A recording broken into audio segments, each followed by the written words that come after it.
Sunday, September 15th, 2024. Welcome to another edition of Montreal Hockey Talk. What's there to talk about? Oh yeah, the Leafs and the Habs in rookie camp action all weekend long, who we'll discuss. Along with that, we'll take a look at Ivan Demidov and why everybody should just take a pill and chill out a la Carey Price. And finally, what constitutes elite skating? Because Corey Pronman just continues to piss me off, and I figured it's time for me to define it because he certainly isn't. It's time for Montreal Hockey Talk.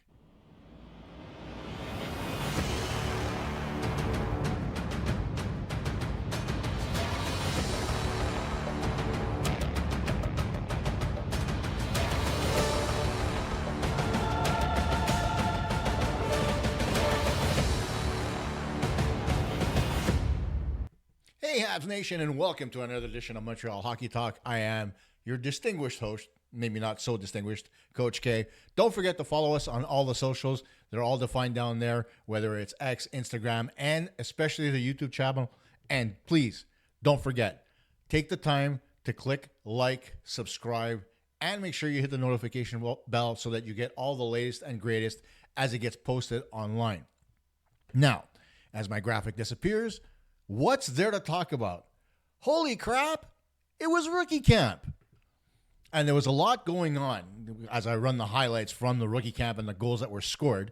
This one, the first one, of course, scored by none other than Emil Heineman, and we'll continue going from there. But there was a lot that went on at rookie camp this weekend. You could look at all the minutia, the training all week in preparation for the game versus the Leafs, expectations from fans, which there shouldn't have been very much because, after all, 1 week does not make a hockey team. It's a bunch of rookies on the ice trying to show their wares and trying to earn themselves a spot in the main roster camp. And I'll tell you who I think has earned that spot a little bit later as we go in the segment. But, you look at some of the things that went on the ice, and, you talk about what you just saw on the screen there in Tyler Thorpe. Tyler Thorpe scored a pair of goals, one in each game, after taking a cross-check to the face too and pretty much destroying his nose. But at the end of the day, you take a look at more of these highlights, and what is there to say? The kids did pretty well. Granted, the goaltending was not very strong on either end. This game could have gone, today especially, could have gone to overtime, but, thanks to a little bit of a weak sauce goal, a la this one you're going to see here from Owen Beck in a second, which squeaked through the goaltender yesterday. Today, it was the Leafs' turn to get one of those bounces when Dobrich let in the game winner through his armpit. And given, this guy came in last minute to replace an injured Quentin Miller, who I would have loved to see in this game today. But by and large, I was really, really impressed with the rookie camp roster. There's a lot to be said about, a lack of enthusiasm and a lack of play, but there were a lot of players out there that I thought really showed very, very well. And I'll give you an example. Who would have thought that Charles Savoie would have gotten 3 assists in 2 games? Who's Charles Savoie? He's one of those stories that you love to hear. He's a walk-on. He's a kid that wasn't drafted and was invited by the Canadiens to come down. A kid from Quebec, from Saint Eustache. He got invited to camp so he could show his wares. 3 assists in 2 games. Not too shabby. That's 7 goals total that he could have assisted on, almost 50% of the Canadiens' offense. Does he deserve a shot at main camp? Why not? At the end of the day, he could be the first cut. It doesn't matter, right? It really doesn't change very much as far as the Canadiens' process is concerned. You want to see what this kid can do against a little bit better quality opposition in, some guys that are veterans in the NHL, others that are AHLers, and other guys that are exactly like Savoie, looking to make their bones and get into the National Hockey League no matter the cost. I've known a bunch of guys that wanted to do that over time, like James Desmarais is one. He's the nephew of Raymond Bourque. He wanted to play in the NHL, got drafted by the St. Louis Blues, never really panned out, but he had a very distinguished career. He was a very popular player with HC Ajoy, in Switzerland. So, there's ways to make a living. Savoie might be one of those guys, but you want to give him that shot to see whether or not he looks good. Then you look at Tyler Thorpe, the giant. Literally, he plays for the Vancouver Giants of the WHL. Thorpe was one of those guys. He came into development camp in the summer, and he looked really good. And so, you had Michael Hage there, and you had a couple of other kids there that people were looking at. And overall, I mean, Thorpe did stand out because of his size. He's very, very tall, his physicality, and his finish. He's got an awesome one-timer. He showed that in game 1, and today he showed that he had slick mitts going to the backhand. Does Tyler Thorpe deserve a shot? Well, Thorpe's a junior player. So, will he? I don't think he's going to get a chance, despite the fact that he scored 2 goals. He might, though. You never know what the Canadians are thinking. I mean, haven't we been surprised before? I wouldn't be surprised if they decide to keep Thorpe around, at least for the first round of cuts as well. I mean, I think he's deserved it. He's been a team player. He's been physical. He's battled hard. There's no reason why, if you're going to give a chance to a kid like Guillaume Nathan-Dress, who scored a pair of goals in the preseason and got everybody's attention back in the day, why won't you do it with Thorpe? This time, though, don't keep him here and ruin his career. This time, if you see that he's struggling, cut him, send him to junior, let him finish out his junior career, bring him back, see if he develops, and then American Hockey League and continue down the list. There's no harm in bringing them to main camp. If anything, you're giving them an experience that they didn't have before. Then we look at some of the other guys that are a little bit more obvious on the roster that, we expected to see their names on the score sheet. Sean Farrell, a couple of assists. I thought personally that Farrell struggled a little bit with the size difference. Normally he's a lot sturdier, but against the Leafs, he looked like he was getting bumped around a little bit too much. Still managed to get a couple of assists and an incredible pass on the Logan Mayer shot that led to the Heineman goal. But overall, I wasn't overly impressed with Owen Beck. With Sean Farrell. Owen Beck's another one. Yes, he got the 3rd goal in game 1, but what more did Beck bring? A couple of shots on goal.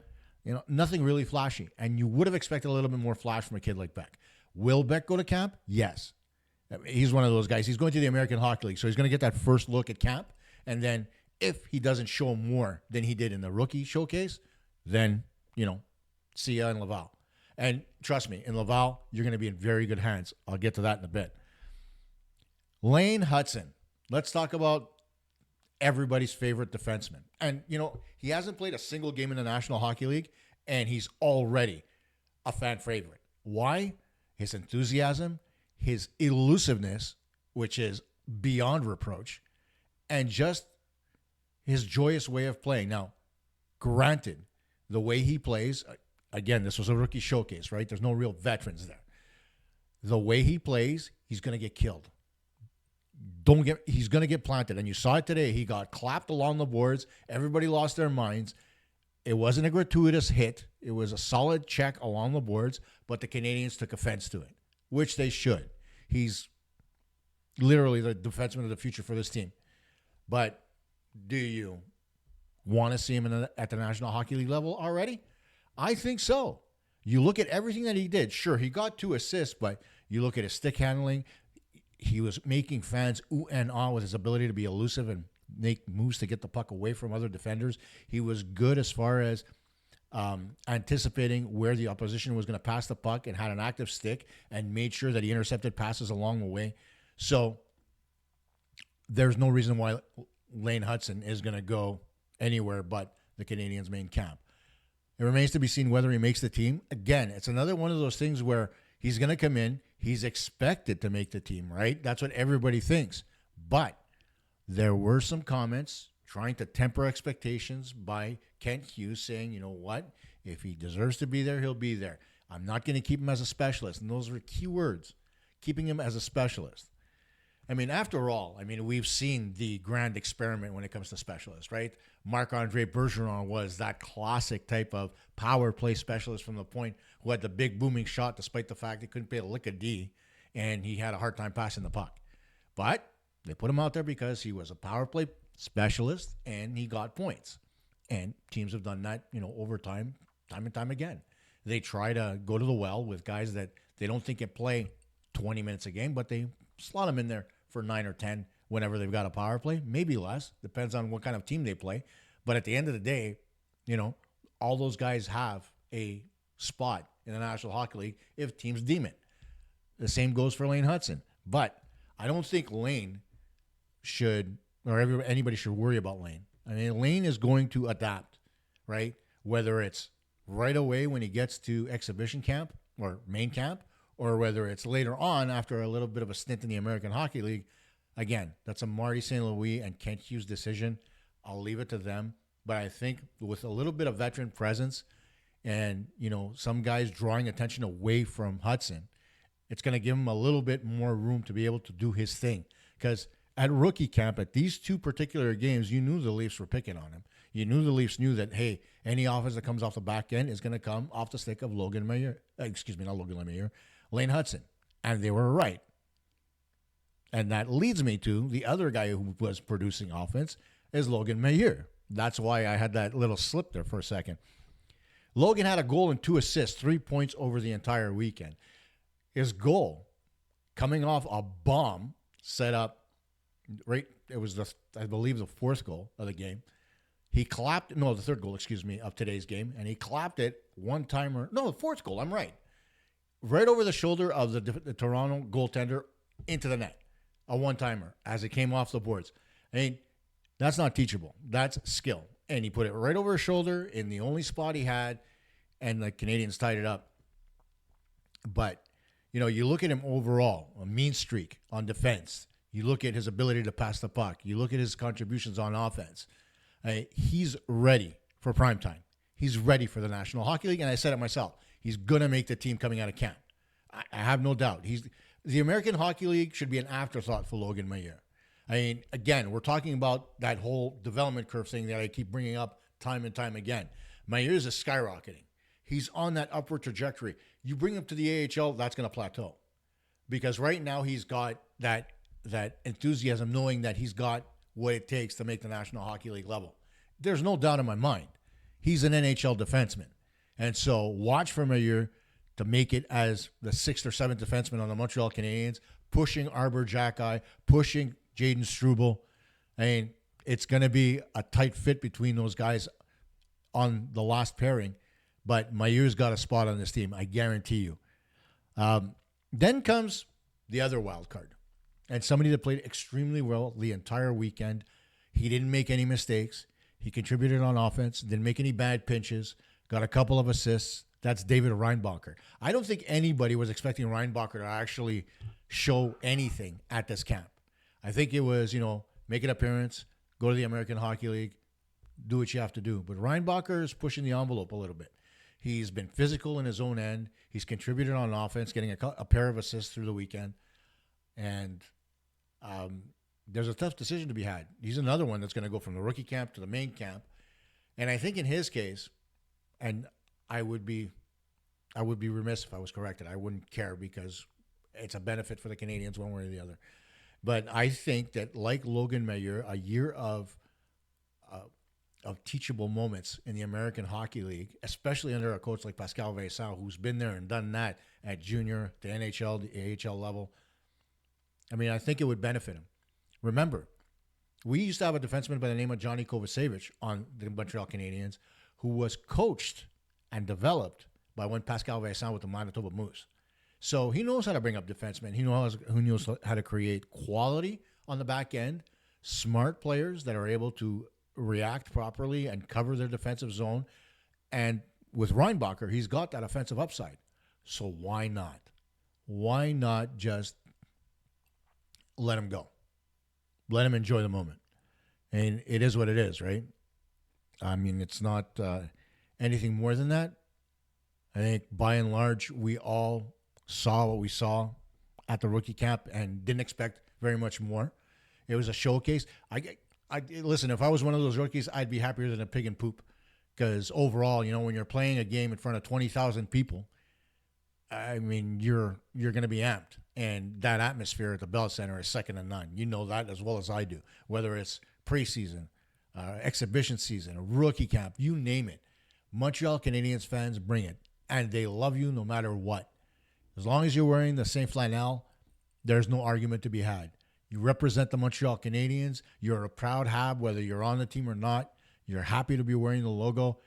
And that comes to, looking at the Toronto Maple Leafs coming in with a bunch of practice jerseys.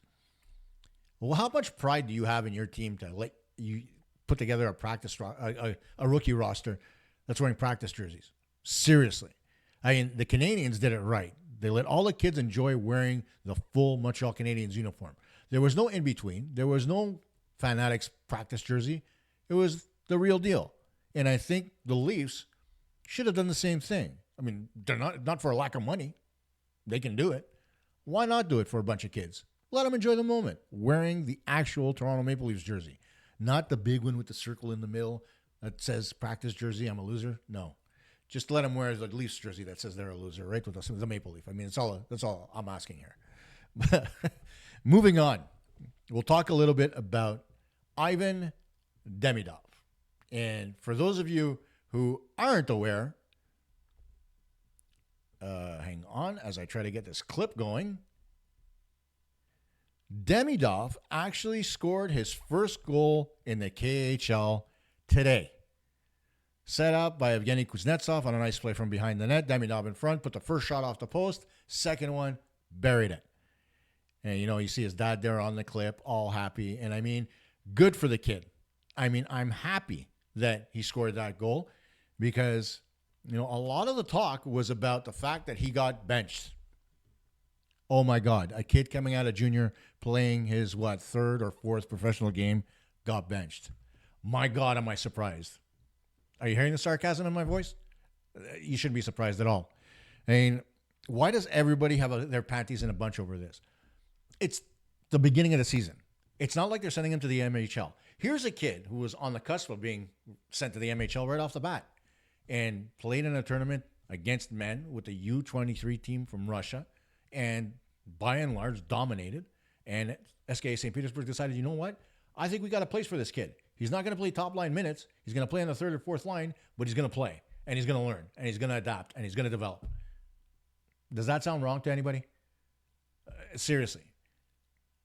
Does he need more minutes? Sure. Does he deserve more minutes? I've always been the type of person who's giving out minutes to players based on performance. It's never been about, oh, your name is what? And it should never be about what your name is. It should be about what's on the front of the jersey. And at the end of the day, he's wearing the SKA logo on the front, and the coach needs to put his best foot forward to win hockey games in the KHL. His job isn't to develop Ivan Demidov, okay? Discussions are had between the Canadians and SKA to make sure that they're on the right track as far as development curve is concerned. SKA, I'm sure, lined out how they handle discipline with young players. I'm sure Kent Hughes turned around and said, okay, that's acceptable. Let's move forward. And both parties were happy. So why are we as fans, disappointed? There are a number of things that can happen. When you're a high-ranked pick, sometimes your head gets too big for your britches, and you think you're better than you are. And, just ask Nail Yakupov. How long did he last in the National Hockey League? Some of you are out there watching this show saying, who's Nail Yakupov? Exactly my point. You look at kids like Alexander Daigle, who came in, first pick overall by the Ottawa Senators, paid a shit ton of money right out of the gate. And what happens? He flounders. Why? Because he didn't want to really play hockey. He was in it for the money. So there's different circumstances, right? And, the benching isn't to say that Demidov's playing poorly. Okay? He's not. He's playing very well. He's doing what's expected of him at his age. The thing is, though, is that, he's being given a piece of humble pie, like I said, by the St. Petersburg coaching staff, and he needs to accept that and move forward. There's no guarantee when you're drafted first overall to the National Hockey League. And by the way, I don't think anybody in the KHL actually gives a rat's ass whether or not he got drafted to the NHL or not. They're an independent league that's trying to have their teams win hockey games and generate profit, right? Sound familiar? Revenues in the National Hockey League, salary cap, KHL is kind of the same thing, except there's a lot more money in the league and no salary cap. But that's a discussion to have over a couple of beers when I'm too drunk to actually give a shit. But, what is being drafted in the first round? What does it mean? Up until that point, it's an acknowledgement of your ability to be able to, of your hockey acumen, what you've been able to do as a player. It's not what you're going to do as a player. It doesn't mean that you're guaranteed to have a great NHL career. And it isn't a rite of passage. It's just an acknowledgement that you are the best player coming out of minor hockey that season. Pure and simple. Are you highly touted? Are you scouted? Are you expected to do well? Absolutely, you're expected to do well. But like I said, not everybody does. Not everybody's built to live the National Hockey League lifestyle, you know? And a lot of times, like a kid like Jesperi Kotkaniemi, when you get drafted as high as he did, you know, he got picked 3rd overall. Demidov is 5th overall. If you don't perform, you're considered a disappointment. And that stigma is something that a kid lives with for the rest of his life. And right now, you know, Kotkaniemi's right in that boat. And the last thing that Montreal Canadiens want to have Demidov in that boat. So it's important to remember not to give the keys to the castle to a rookie too early. And that's what St. Petersburg is doing. They're basically letting him go through the growing pains that most players do. Regular, you know, not too highly touted players do. You know, if you ask a guy like Marty St. Louis, who was not drafted, who went to Calgary and was told, you know, you're too small, we don't want you, then ended up with the Tampa Bay Lightning, and lo and behold, he built himself a career by being, you know, a hard ass on the ice and not necessarily the most skilled player, but he became one of the best skilled players in the league over time. Not because he was naturally gifted, but because he put in the work, right? And that's to say that, like, anybody can put in the work and get rewarded for hard work. Marty's a perfect example of that, and that's why we're happy to have him as a coach for the Montreal Canadiens, because that's a message that he needs to give to everybody on the team. It's not about one player or the other. It's about, you know, you need to earn your spot. You need to make sure that, like, Marty can easily say, yeah, I'm the head coach of the Montreal Canadiens, but I didn't earn my spot. I earned my spot in the National Hockey League. It wasn't given to me. In fact, it was taken away from me. So I know the feeling of getting the rug pulled out from under me. So you should be thankful that you're as highly touted as you are, but that doesn't mean that you have a guaranteed life as a National Hockey League player. So let's get the record straight. Ivan Demidov is going to be just fine. Ivan Demidov is going to learn this year. He's going to develop. He's going to have good times and bad times. But at the end of it all, he's going to develop. And that's what you're looking for. Whether it's developing his skill on the ice or whether it's developing as a human being or up here, the hockey IQ, which nobody tends to talk about all that often. It's a huge part of the game right now. You need to be smart on the ice. And so no matter what part he develops with St. Petersburg, at the end of the day, he's going to come over to North America, a better player than he was 365 days before the Canadiens drafted him. And that's what everybody wants, right? So relax, guys. If he gets benched, he gets benched. Just remember, not last year. Let me correct myself. 2 years ago, when he first came into the league, Juraj Slafkovsky didn't see a lot of ice, and everybody was saying, oh, send him down to the American Hockey League. Oh, he's no good. Oh, he's no this. Last year, everybody was singing his praises. Why? Because he put in the time, he took the punishment, he took the limited minutes, and he did the work. And that's what's expected of Demidov. So stop worrying. It's going to come. The better he gets, the more time on ice he's going to get, and the more time on ice he gets, the better he's going to be for the Montreal Canadiens. So relax, folks. It's going to be fine. Okay? It's September. Everything's just started. Chill. Next up on the docket, what makes up an elite skater? And the reason why I'm bringing this up is because, once again, my favorite useless piece of flesh, Corey Pronman of The Athletic, said that, and I quote, Lane Hutson isn't an elite skater. And he based that on the fact strictly that Lane Hutson doesn't have just breakaway speed. And so I sat there looking at this, and I'm saying to myself, okay, first of all, this kid's never played beyond Pee Wee, okay, and single letters, house league, because that's one thing, okay? But the second thing is that to understand what elite skating is, you need to have lived through the process of creating an elite skater. So how do you create an elite skater? It starts young. It starts early. Basically, it starts right after you get your kid off a cheese cutter. And the cheese cutters are those four-bladed pieces of metal that go under shoes that all these kids skate on. I don't like them personally. To develop the ability to skate properly, you need to learn to skate on one blade right away. There's no cheese cutters for me. And I did that with both my kids, two girls. Taught them both how to push off an edge. And edge work is the most important part of elite skating. The ability to use your edges properly, the ability to generate power when you need it, the ability to turn when you need to, and also the ability to open and close your hips up so that you can pivot on a dime. I've just described everything that Lane Hutson can do on the ice. This kid has all-world escapability ability, okay? He can turn on a dime. He can open up his hips. He can turn you inside out with his legs, with his stick handling. He doesn't trip himself up. His legs are normally wide apart, and they're built like freaking tree trunks, as we've all seen. I mean, I don't think that I've seen legs like that since Marty St. Louis, to be honest. His legs are huge. And so, they generate the strength that he needs to be able to make the pivots when he needs to. And the ability to be able to turn, retrieve pucks, quickly be elusive. Those are all parts of being an elite skater. How do you develop those things? Well, it starts obviously with a lot of ice time and a lot of practice. You get on the ice, you go. But elusiveness as an elite skater starts with being able to go out there and skate with a puck on your stick. You've seen it with guys like Connor McDavid, right? Who is by far the best and fastest skater when it comes to being able to skate with a puck on your stick and be elusive.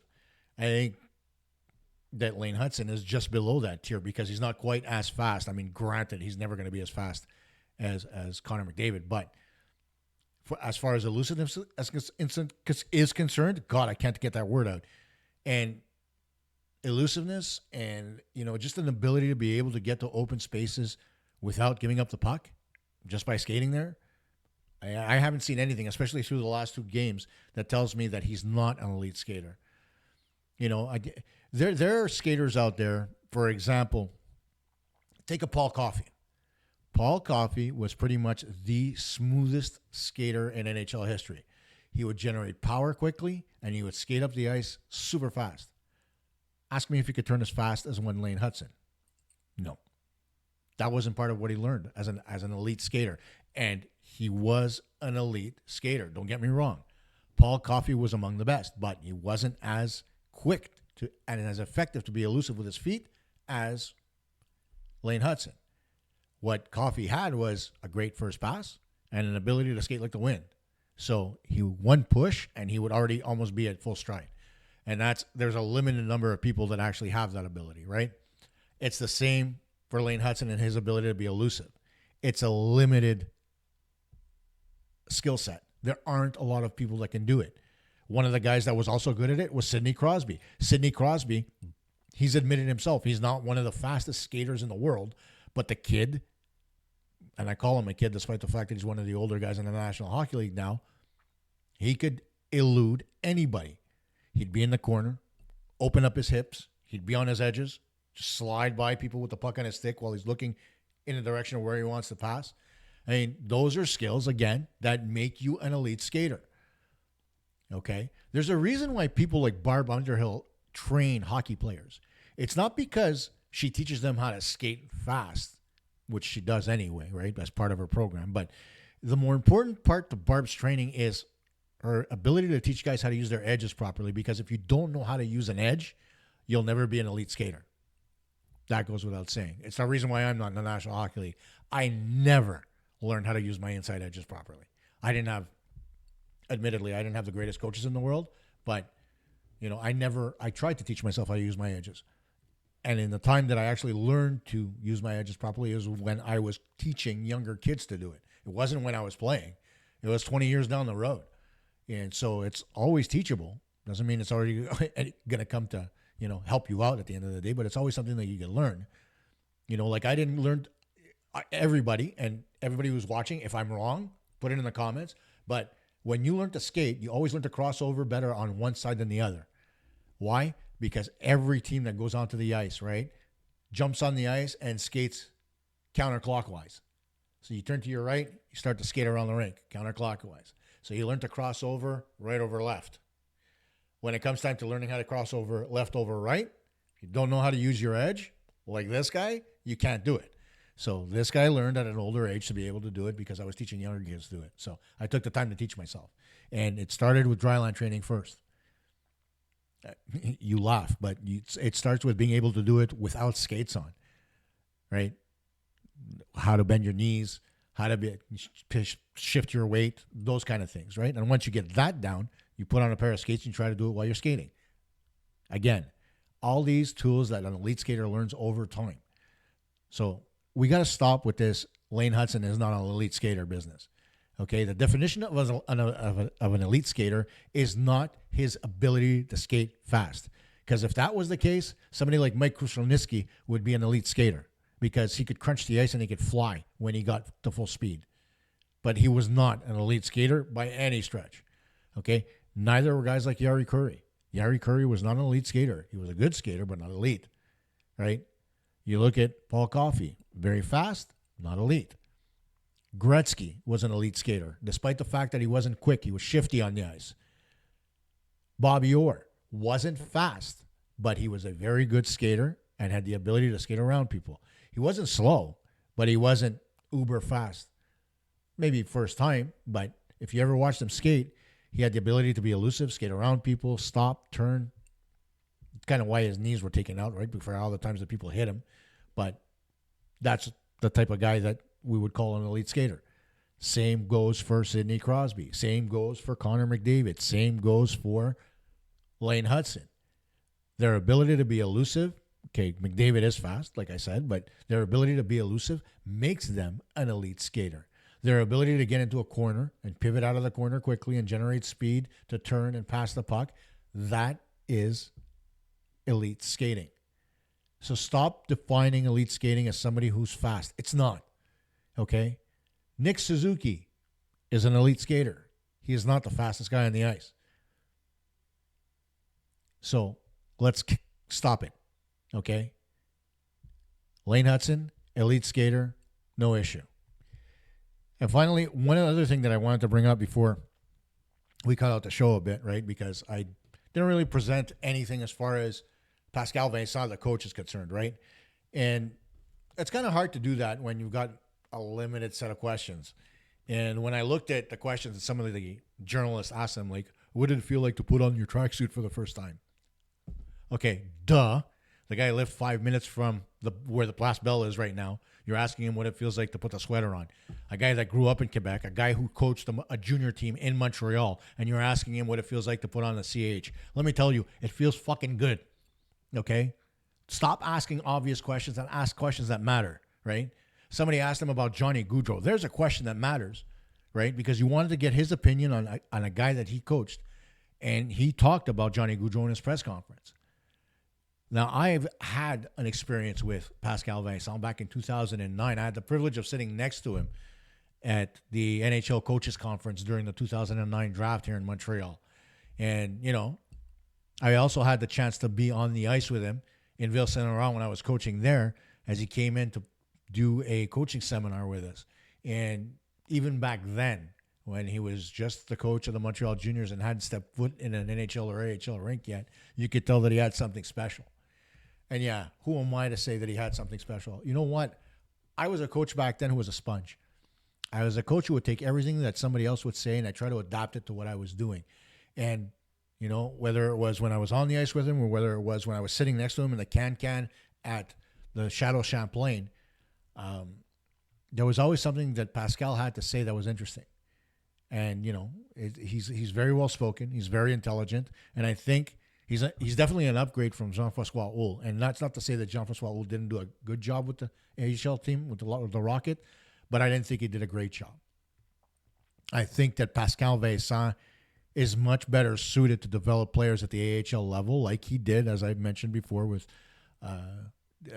Jonathan Kovacevic and, you know, others that went through the system. He had Patrick Laine there as well. You know, he worked with him in the preseason, a couple of seasons while he was in Winnipeg. So he's got the acumen and the intelligence to be a very good coach at the AHL level. And I think he's going to be a great addition to the Montreal Canadiens staff. He's not going to be in the American Hockey League for long, guys. This is a guy who's going there right now. He's going to do maybe a couple of years and somebody's going to swoop in and grab him for an NHL job. He's due. He's that smart. And so enjoy the ride because Pascal Vincent is an excellent coach. He knows how to delegate. He knows how to communicate. And he knows how to get messages across. Don't look at what he did last year in Columbus. Columbus was a dumpster fire last year, and it was an impossible situation having to take over from Mike Babcock, who got hired for all the wrong reasons, and then got told, nope, you can't work in the NHL. So Pascal, you're an assistant coach, now you're the head coach. No planning, no preparation. Here you go. And he made the best he could with a bad situation. And then what did he get? He got fired for it.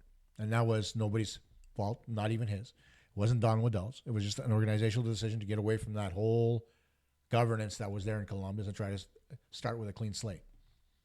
So enjoy having Pascal Vincent as a coach. Enjoy what's going to come next week after the golf tournament when main camp opens up, because you're going to see Ryan Balker. You're going to see Mayu. You're going to see Lane Hudson. You're going to see Owen Beck. You should see Charles Savoie. Emil Heineman should be there as well. Sean Farrell will probably get a sniff too. There's a lot that's there. There's a lot of prospects. There's a lot of hope. And you know what? As a Canadiens fan, I'm anxious because this is the most excited I've been personally for a Canadian season for the better part of 15 years. And, you know, from the time when we first started Montreal Hockey Talk when it was Habs Talk Radio back in 2007 until we shut her down, and it was pretty much all negative talk. And the entire time, of course, Marc Bergevin was there. So it's been positive for the last few years. I want to keep it that way. I want to see it be positive. And that's why Montreal Hockey Talk is a lot more positive than it used to be. So I'll see you guys next week after the golf tournament starts and main camp begins. And hopefully we've got a lot more smiles coming, because from what we saw at rookie camp, it's going to be brighter days ahead for Montreal Canadiens. See you next week.